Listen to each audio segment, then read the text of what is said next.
Welcome to my channel. Today we are going to discuss very important topic, that is right of an accused.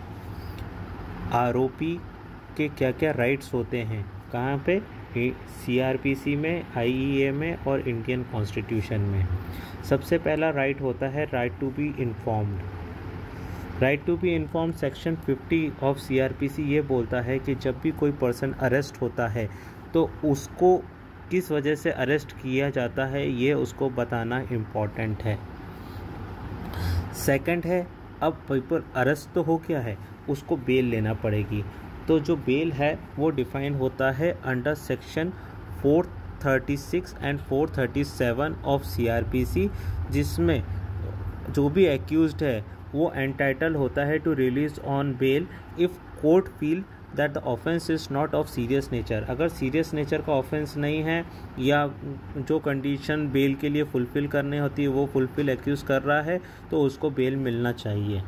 फिर है right to be a fair and impartial trial. This is a right given under article 21।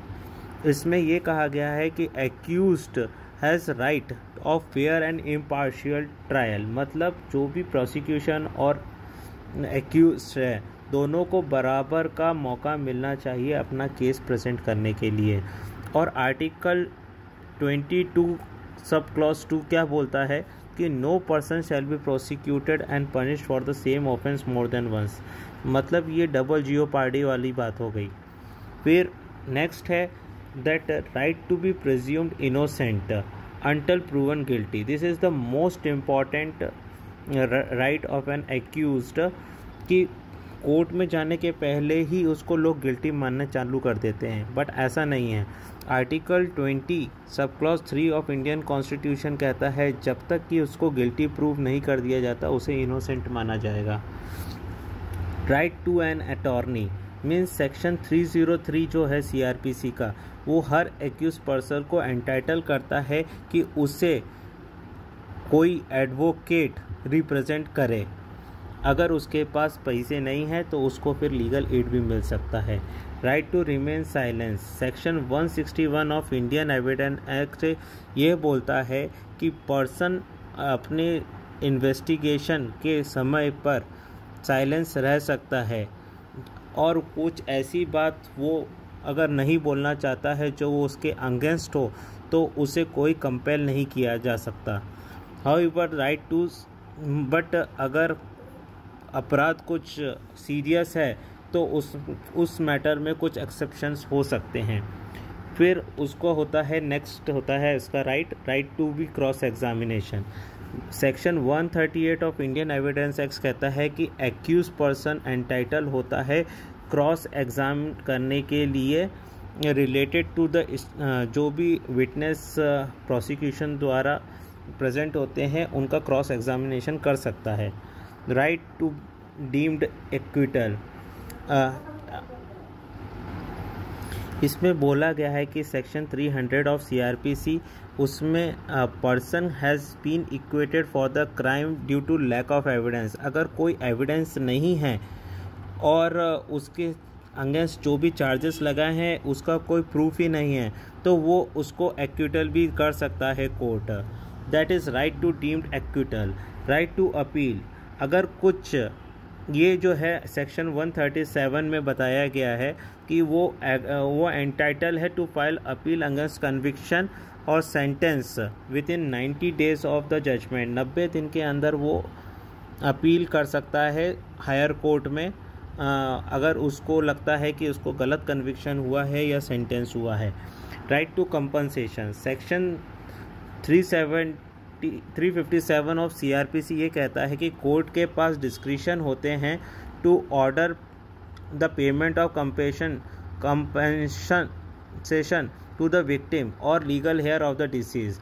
The amount of compensation awarded depend on the nature of an offense and damage. अगर उसको लगता है court को कि compensation दे सकता है victim को तो वो कंपनसेशन दे के और फ्री हो सकता है। Right to be confrontation section 6 of Indian Evidence Act ये बोलता है कि हर एक्यूज को ये राइट होता है कि वो विटनेस जो भी अपेयर हो रहा है उसके अगेंस्ट कन्फ्रंट हो सकता है। राइट टू प्राइवेसी, ये आर्टिकल 21 के अंदर प्रोटेक्टेड है। इसमें एक्यूज पर्सन जो है उसको राइट होता है कि वो अपनी पर्सनल इन्फॉर्मेशन उसको शेयर करना है कि नहीं करना है, and their personal information cannot be revealed without their permission. या कोई दूसरा व्यक्ति भी है तो उसकी पर्सनल इन्फॉर्मेशन तब तक नहीं दे सकता जब तक वो नहीं चाहेगा। The right to be extended to the witness and victims of crime, ये राइट विटनेस को भी होता है और विक्टिम ऑफ क्राइम को भी होता है। Right of self representation, accused अगर चाहता है कि वो रिप्रेजेंट करे अटॉर्नी के थ्रू तो सेक्शन 303 के थ्रू वो अटॉर्नी या फिर बोल रहे हैं कि एडवोकेट कर सकता है। Right to silence and right to bail, that we already discussed.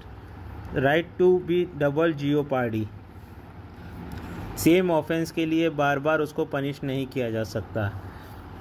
Right to be preserved from torture, as per article 21 of Indian constitution, उसको जेल के अंदर torture, cruelty, inhuman, degrade treatment और पनिशमेंट, इसके against भी उसके rights हैं जो कि फंडामेंटल राइट्स हो जाते हैं under article Indian constitution.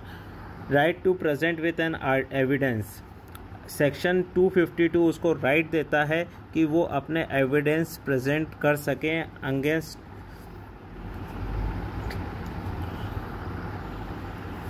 Right to reasonable time for the preparation of defence, section 244 CRPC accused को बोलता है कि आप उसको समय देता है ताकि वो अपना डिफेंस प्रिपेयर कर सके। Right to compensate release from the custody, section 167 of CRPC accused को एंटाइटल करता है release from custody on compensated ground due to illness या फिर कोई और अदर पर्सनल रीज़न हो। Right to protection from extradition, Article 25 of Indian Constitution, an accused is provided with protection from extradition to another country, even if a treaty between even if it is a treaty between, वहाँ से लेके भी आ सकता है भले ही वो treaty भी हो क्यों न।